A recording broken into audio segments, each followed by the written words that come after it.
चलिए और देहरादून से ही जुड़ी हुई एक और बड़ी खबर की ओर भी रुख कर लेते हैं, जहां आपको बता दें कि मुख्य सचिव ने निर्देश दिए हैं। राधा रतूड़ी ने अधिकारियों को निर्देश दिए। चारधाम यात्रा मार्गों पर हो रही दुर्घटनाओं को लेकर निर्देश दिए गए हैं कि दुर्घटनाओं को कम करने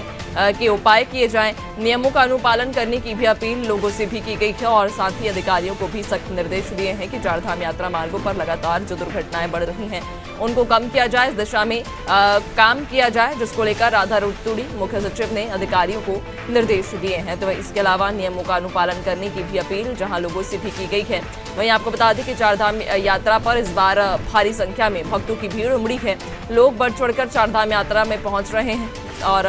ऐसे में अब उत्तराखंड सरकार भी लगातार यात्रियों के जो भक्त हैं उनकी सुविधा के लिए, उनकी सुरक्षा को लेकर तमाम प्रयास कर रही है। लेकिन ऐसे में जब ये खबर सामने आई कि चारधाम यात्रा मार्ग पर दुर्घटनाएं हो रही हैं, तो उसके बाद मुख्य सचिव राधा रतूड़ी ने तत्काल एक्शन लिया और अधिकारियों को निर्देश दिए कि यात्रा मार्ग पर हो रही दुर्घटनाओं पर व्यवस्था की जाए ताकि ये दुर्घटनाएं ना हो। कुछ खास इंतजाम यात्रियों की सुरक्षा के मद्देनजर किए जाए। ज्यादा जानकारी लेंगे, सहयोगी सोनू हमारे साथ बने हुए हैं। सोनू, मुख्य सचिव राधा रतूड़ी को जैसे ही इस बात की खबर लगी कि चारधाम यात्रा पर दुर्घटनाएं हो रही हैं, तो उसके बाद उन्होंने तत्काल एक्शन लेते हुए अधिकारियों को निर्देश भी दिए हैं।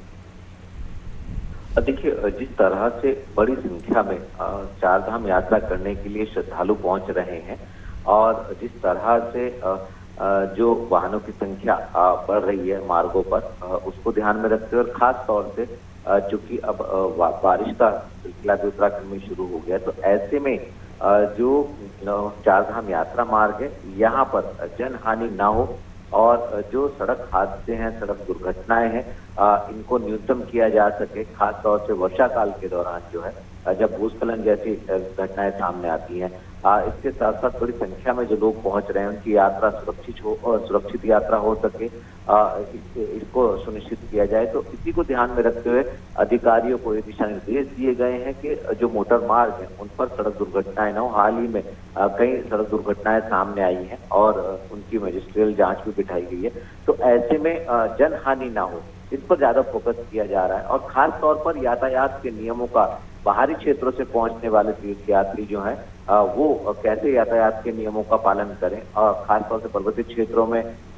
जो है वो ओवरटेक ना करें और जो मोड़ है जहां पर पर्वतीय क्षेत्रों में वहां तेज रफ्तार से वाहन का चालन ना करें। तमाम ऐसे नियम हैं जिनका अनुपालन करने की शासन स्तर पर अपील की जा रही है ताकि जनहानि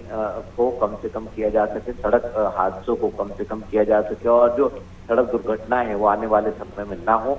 इसी उद्देश्य को साकार करने के लिए अधिकारी को दिशा निर्देश दिए और आने वाले समय में हम देखेंगे कुछ अतिरिक्त अधिकारियों की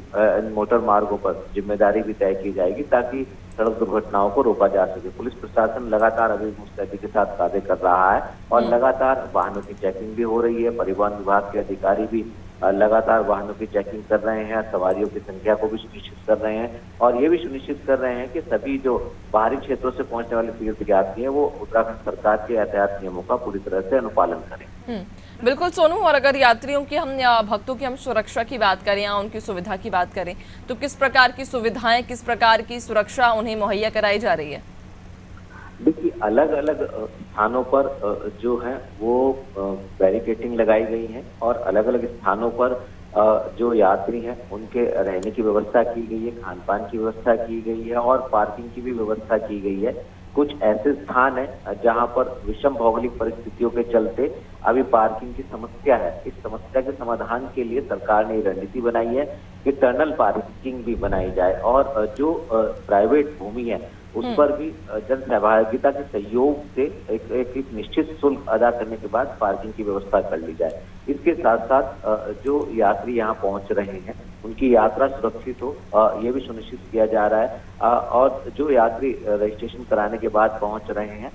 उनके मार्गदर्शन के लिए अलग अलग स्थानों पर कर्मचारी तैनात किए गए हैं। मौसम का अपडेट दिया जा रहा है, अनाउंसमेंट किए जा रहे हैं, यानी एक नहीं बल्कि अनेकों सुविधाएं जो है वो यात्रियों की सहूलियत को ध्यान में रखते हुए उपलब्ध कराई जा रही है। बिल्कुल, यानी कि यात्रियों की सुरक्षा को लेकर यहाँ पर सरकार लगातार प्रयासरत है और तमाम जो उपाय हैं वो भी किए जा रहे हैं ताकि जो भक्त हैं उन्हें अपनी यात्रा में किसी तरह की कोई बाधा ना आए। बहुत शुक्रिया आपका जानकारी साझा करने के लिए, बने रहिएगा और भी अपडेट्स लेंगे।